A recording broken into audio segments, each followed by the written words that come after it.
রাতে রাতে বন্ধুরা, তোমরা সবাই কেমন আছো? আশা করি ভালো আছো। আমিও খুব ভালো আছি। আজকে আমি রান্না করছি ডিমের সাথে কিছু আমি আলু নিয়েছি, সেটা এখন আমি দেখাচ্ছি কীভাবে আজকে ডিমটা তৈরি করছি। ডিমটা আমি সেদ্ধ করতে দেবো, তাই জন্য একটা বাটিতে জল দিয়ে বসিয়েছি।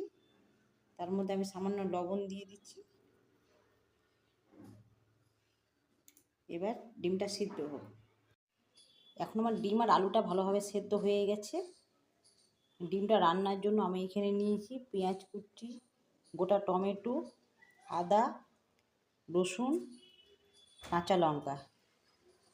এটা কাঁচা লঙ্কা, কালারটা লাল, পেকে গেছে লঙ্কাটা। এখন আমার ডিমটা এইভাবে আমি পিস করে করে কেটে নিয়েছি, আলুটারও চোখা ছিঁড়ে নিয়েছি। এবার আমি মশলাটা পেস্ট করে নিচ্ছি। মশলা পেস্টের জন্য এখানে আদা, রসুন, লঙ্কা আর সামান্য পেঁয়াজ, এটা আমি পেস্ট করে নেব। এখানে আমি কড়াই তেল বসিয়ে দিয়েছি, তেলটা আমার গরম হয়ে গেছে। এবার ডিমগুলো আমি ভাজার জন্য, ডিমগুলো আমার লাল করে ভাজা হয়ে গেছে। এবার আমি তুলে নিচ্ছি।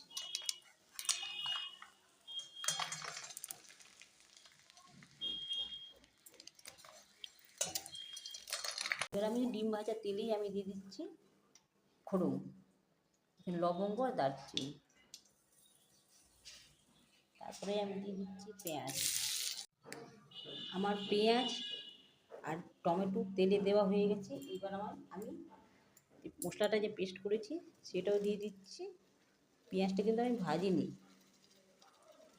এবার দিয়ে দিচ্ছি আমি 1 চামচ জিরের গুঁড়ো, 1 চামচ হলুদ গুঁড়ো, 1 চামচ লবণ, ধনের গুঁড়ো, সামান্য দিচ্ছি তেল সর্ষের। আমি মশলাটা হালকা নেড়ে ঢাকা দিয়ে দেবো। এটা দমে হবে রান্নাটা।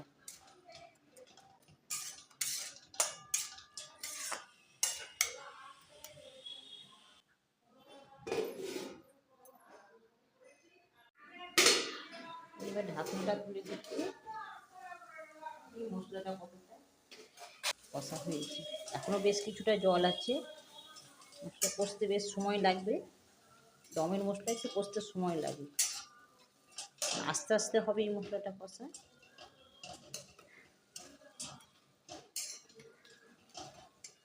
সামান্য চিনি দিয়ে দিচ্ছি, 1/2 চামচ।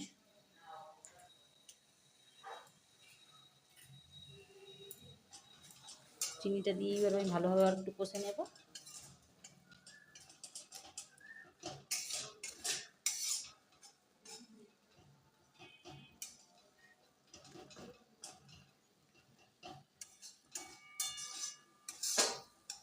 এবার আমি আলুগুলো দিয়ে দিচ্ছি মশলায়।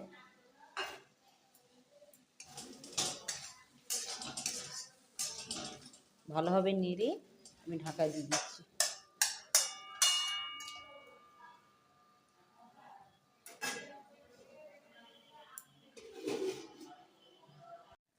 এবার আমি দিয়ে দিচ্ছি কাসুরি মেথি। মিক্সে এইভাবে আমি একটু হাতে ঘষে দিয়ে দিচ্ছি। তারপরে আবার একটু ভালোভাবে আমি কষে নিচ্ছি।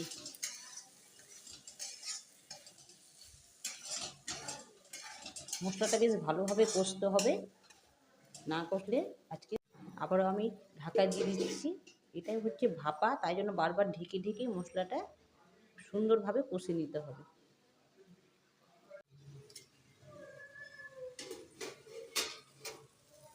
আবার ঢাকাটা আমি তুলে একটু মাঝে মধ্যে মশলাটা ভালোভাবে নেড়ে দিতে হবে, যাতে মশলাটা লেগে না যায় নিচে। আমার মশলাটা কষা হয়ে গেছে। এবার আমি দিয়ে দিচ্ছি সামান্য জল।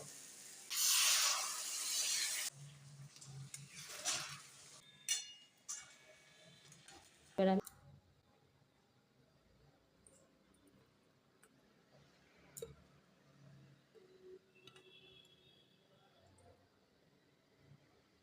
দিচ্ছি।